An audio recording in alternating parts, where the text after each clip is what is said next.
This morning we are holding a public hearing on communities of interest in San Jose.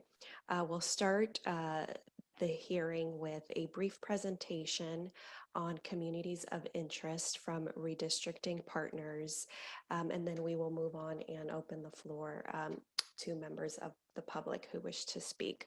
And with that, I will turn it over to Redistricting Partners.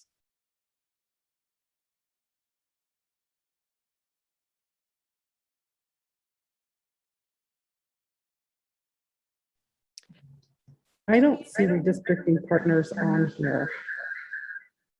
Oh, she's over in attendees. Oh, I see her too. Okay, thanks, Tony. And it's like, I know I saw her name. Hello, it's Kay with Redistricting Partners. Sorry about that.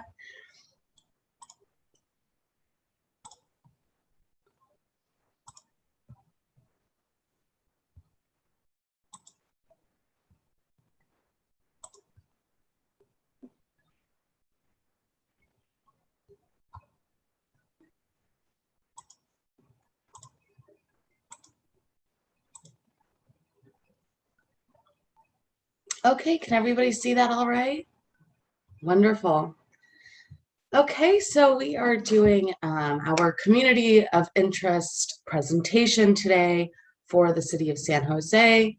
And just want to welcome you all. Thank you so much for joining us. We will be going over community outreach, communities of interest, which is really one of the most critical parts of redistricting. And if you have any questions, I will be happy to, with the help of the city of San Jose, happy to answer any questions that you have.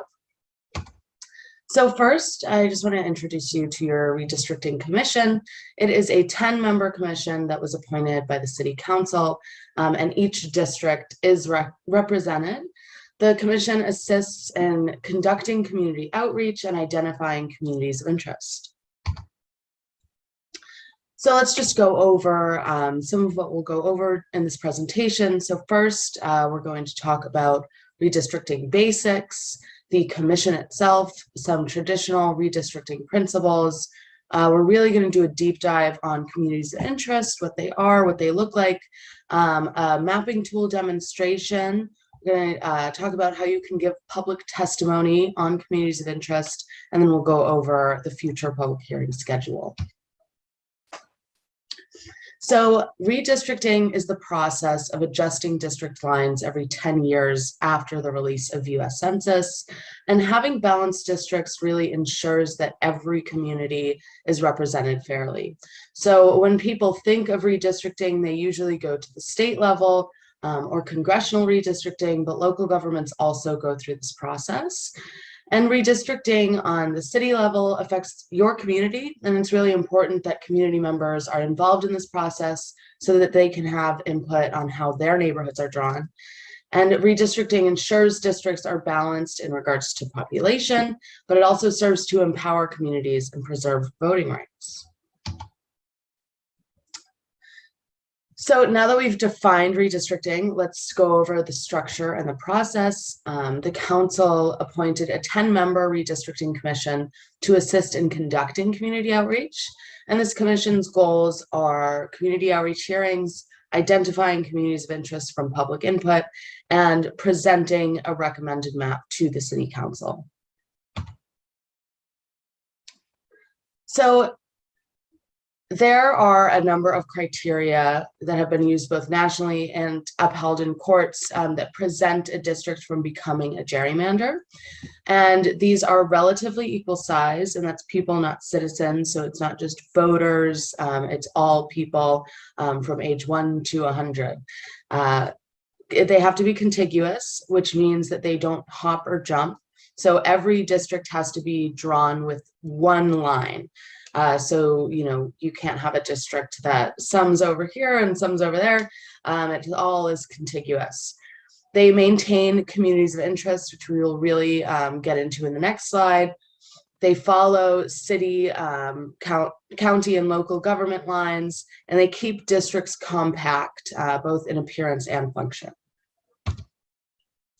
So let's talk about communities of interest. So a community of interest is a neighborhood, a community, or a group of people who have common policy concerns and would benefit from maintaining a single district. A community of interest is defined by you, the local community members. Another way that you can understand a community of interest is that it's a way for a community to tell its own story about what neighbors share in common, what makes it unique, and what makes it different from surrounding communities. Keeping communities of interest together is really important when you're talking about redistricting. It's especially helpful to communities that have been traditionally left out of the political process. And community members can define their communities by telling their own stories and describing their concerns to policymakers. So communities of interest are really building blocks of districts.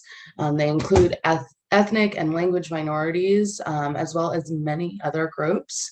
They're really subjective and open-ended, and that's to be as inclusive as possible. When you're thinking about communities of interest, you want to really clarify your goals and ask yourself, what issues do me and my neighbors care about? What levels of government can impact these issues? How does influencing the maps help your cause and help your community? And because communities of interest are defined by you and other community members, you do not need census data. So community of interest really is just defined by you. And then there are communities that are covered by the Voting Rights Act, which is a federal law that remedies racial disenfranchisement. And the Voting Rights Act protects Latinos, Asians, and African Americans. And while communities of interest may include race cannot be the predominant factor when drawing district boundaries. So here's a list of examples of communities of interest, and this is a really short list. There's many other examples, but just an easy way to get you to start thinking about your communities of interest. So some examples here are areas of downtown that share public services, school districts, media markets, communities of shared languages, and geographic features. So these are just a few examples of how you can start thinking about your community of interest. So while we defined what a community of interest is, let's just go over what it is not. The Fair Maps Act of California explicitly prohibits the following groups from being considered a community of interest. These groups are political party affiliation, incumbents, and political candidates. And then when you're thinking about redistricting, it's really difficult and pretty much impossible to draw districts of groups of similarly minded people who don't share a similar geographic location or are countywide. And that final bullet, it's not illegal under the Fair Maps Act, but it is pretty much impossible to draw. So there are three really, really important questions that you want to ask yourself when thinking of your community of interest and testifying for your community of interest. First, does your community have a shared culture, characteristics, or bond? Personal stories are really powerful. So you want to think about what makes your community unique, and imagine describing your community to somebody who maybe wants to move to your community. So does your neighborhood share celebrations or traditions? Are there important places where your community gathers? And what is the history of how your community came together? What's that shared culture? Is the community geographic in nature, and can it also be mapped? Again, it has to be contiguous. You have to be able to draw it with one line. So think about, what are the boundaries of this? And then finally, describing your community's relationship with the jurisdiction and how it's affected by policy decisions made by elected officials. Policy issues are a really big reason that most people are invested in redistricting. So highlighting community issues in your personal stories and written narratives helps demonstrate the importance of having elected officials who understand and respond to your community's needs. And when thinking of your community interest, again, you do not need census data. You do not need data to build a community of interest, but data and statistics are helpful to support your testimony. So whenever available, feel free to use that. This could include education levels, median household income, home ownership rates, voter registration rates, things like that. And then when giving testimony, be sure to include boundaries if you can. It's really helpful for people who are drawing the maps. So geographical landmarks, streets, freeways, things like that. And now that we've talked a little bit about communities of interest, I would like to give you a personal example from where I grew up in Manchester, New Hampshire. So there was a really busy one-way street, and all of the people who lived along the street were really sick of people speeding, and there were a lot of accidents. It was a 2-lane one-way street, and it spanned about 10 blocks. So the street had schools and churches on it, and a lot of people used it to commute to work. And so the community members, neighbors got together, went to their local elected officials and wanted something done about it.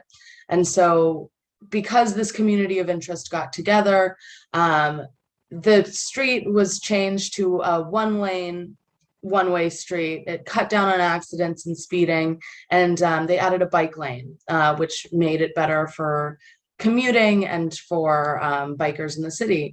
And so this is a great example of a community of interest because they have a shared geography. They all, live in the same neighborhood. They go to the same schools and churches, and they had a really clear policy issue that could have been helped by local elected officials. So now that I gave you an example, I'd love to just do a little exercise to get you start thinking of what is and what is not a community of interest. So here we have a group of renters who lives downtown, and they testify to the city's Redistricting Commission. Would this be considered a community of interest? Yes, it would be. This group of residents can easily be mapped in a distinct area. They share common policy interest, and they can be addressed by, public services. Renters tend to be more in urban areas, while homeowners are more towards the suburbs. So those different groups would require different policy solutions. So this would definitely be a community of interest. A part of town that has a historic nature, either as a former hub of business, community, or an area that's been discriminated against through redlining or racially restrictive covenants. Should the city's Redistricting Commission prioritize this historical area when drawing their maps? Yes, absolutely. Historical communities and areas with historic discrimination can and absolutely should be recognized as a community of interest when drawing maps. Next up, we have a group of dog owners living in the suburbs, and they banded together to push their local elected officials to put in a dog water fountain in their dog park. Would this commission consider this a community of interest? It would. This is a group of people in a shared geographic location who have similar needs for public services. And a statewide group for people who are fans of the San Francisco Giants. They want to testify to the local city redistricting commission. Is this a community of interest? This one is not a community of interest because it is not distinct enough to draw on a map. This group overlaps throughout the entire state, and it's very unlikely that a governing agency, especially the city of San Jose, would have any say over these issues. So now that we went over community of interest, let's talk about how we can actually submit our communities of interest. So input can be provided in public hearings like the one we're in today, or by using our community of interest survey form on the website. And then we also do online map submissions, and I will, after this presentation, give a brief instruction on how to use our online mapping tool. And there are two types of expected input that you as community members can give. First, what we're talking about today is community of interest maps, and that is available now through the end of the process. And then also district plans that are based on the 2020 census data. And so those will be available once the release of data comes to the final adoption. And so Districtor is our online mapping tool.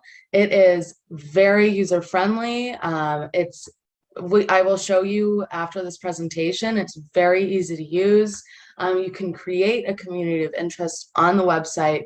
You name it and describe them. You can save them, share it with people, and that will go onto the city's website, and you'll be able to see other community members as well.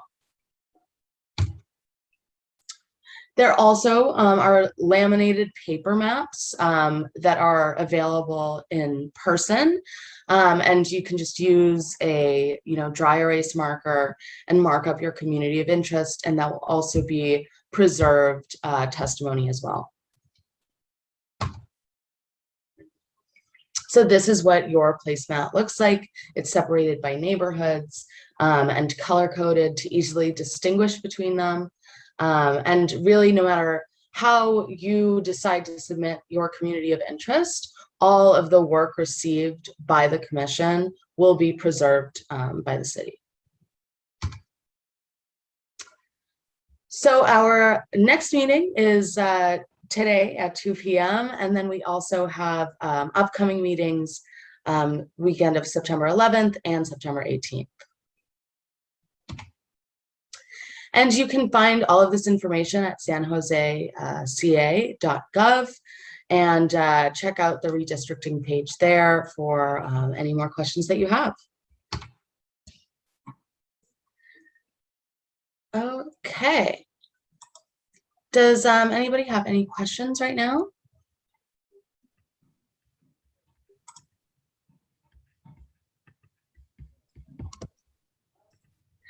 All right, and I would love to just go ahead and go straight to our districtor presentation, which is... Kate, if you could hold on for a second, I see Gloria, Oh, Commissioner yes.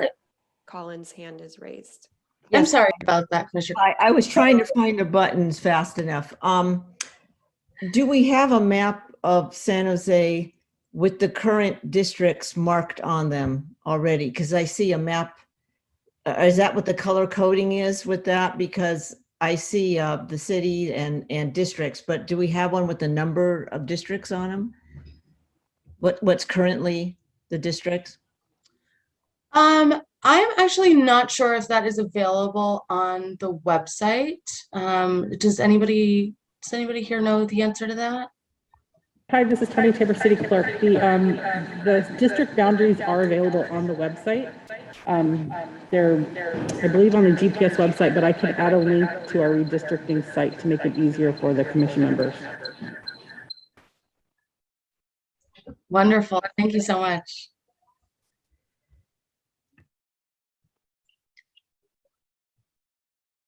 All right. And if we don't have any more questions, I would love to go and bring you to our districtor page.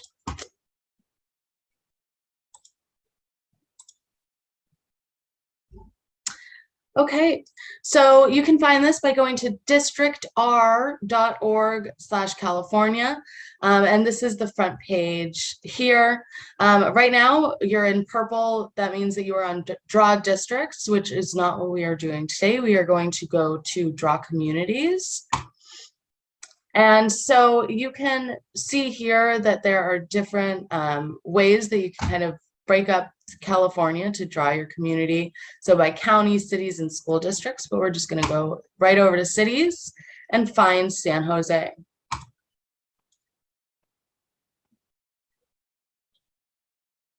So once you click on San Jose, it's going to bring you right to the city. And the way that these are kind of separated are by city blocks, or I'm sorry, census blocks. And so you can zoom in either by using your mouse or by using the plus or minus signs. And then you can kind of tug at it and move it around just by clicking on your mouse. And so let's go ahead and zoom in to a neighborhood that I personally don't know very well because I am not from San Jose. So let's say that this over here is my community of interest, and I want to draw this community of interest. So first I'm going to click on this paintbrush, and then it is going to give me the option to, pick different census blocks here. You can also make the brush either smaller, so you do it block by block, or you can make it much bigger, so you can get more space here. So I'm going to mark this up. This is my community of interest here. But I really just wanted to only get in this little corridor between the highways. So you can also use an eraser. So if you make any mistakes, you can go ahead and clean that up.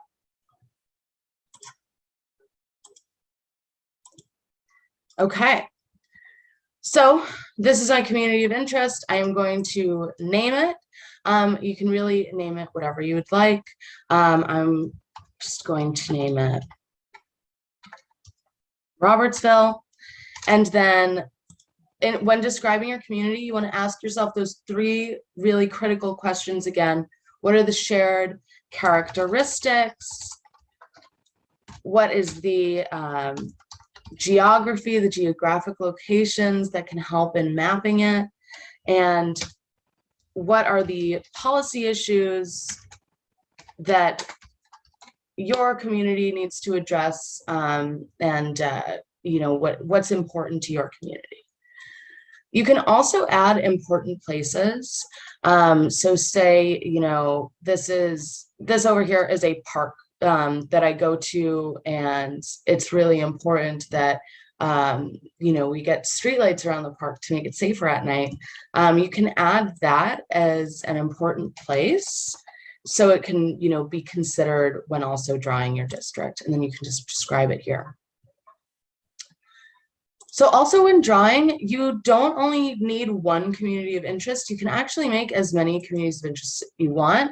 So up here where it says color, you can add another community. So here you have community 2, and, say this over here is my walk to the park, which I, take every day, and I take my dog there.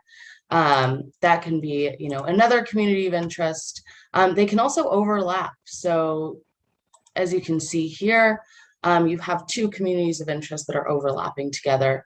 Name that and describe it. And you can add as many communities of interest as you would like. There are, different colors that can help you out. So there are also, different data layers and evaluations that you can see within Districtor. So if you click on the magnifying glass, you can see here, what are the total populations of these blocks. Again, you do not need census data to draw your communities of interest, but it is, really fun to kind of see the makeup of your community. So this is here, it's available, but it is not necessary to think about when you're drawing your community of interest. So you can see population, and you can also see, different breakdowns. So population by race, different coalitions, and all of that. And we also have here evaluation. We have citizen voting age population as well. So you can see how many voters or eligible voters are in your area. So say that I am ready to go. I feel really confident in my community of interest. I've named and described it, and I want to save it and make that my public testimony. So you're going to go up and click save right at the top next to these tools. So you click save, and then once that's saved, you can copy this URL, and then you can also tag it with, San Jose. I believe San Jose is Sorry about that. I believe San Jose is San_Jose. You can tag it with a code. So you can copy your URL and then you can send it to people, send it to other community members to encourage them to draw a community of interest as well. So copied that, pasting it right up here. So then when you click on the URL, as you can see, your little community here is saved and drawn, and you can see all of the descriptions and names and all of that. All right, do we have any questions about Districtor?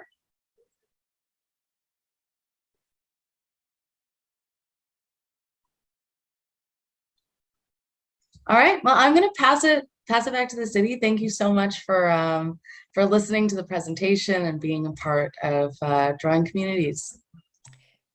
Thank you, Kay, for that informative presentation on what a communities of interest means, and as well as walking us through how to use Districtor to map out our communities of interest. With that, we will open the floor for public comment. We will start with any members of the public wishing to speak that are joining us in person, and then move on to those attendees by Zoom. And if you could raise your hand, and we'll allow the clerk to know that you want to speak. City Clerk, do we have any members of the public that wish to speak? We don't have any members in person who wish to speak, and I see no hands via Zoom, but we did forget to call roll. So I'm going to do that real quick. Andrew Ditlevson.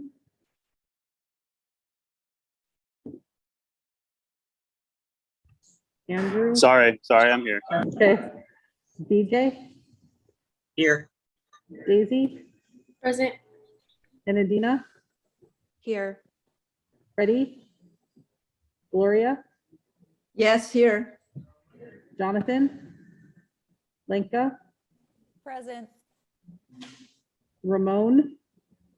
Ramon's actually in attendees, and I haven't been able to promote him to panelists, so I'm clicking allow to talk. So Ramon, are you here? Present. Thank you. And Sylvia, you had a quorum and you have a quorum. Thank you, Tony.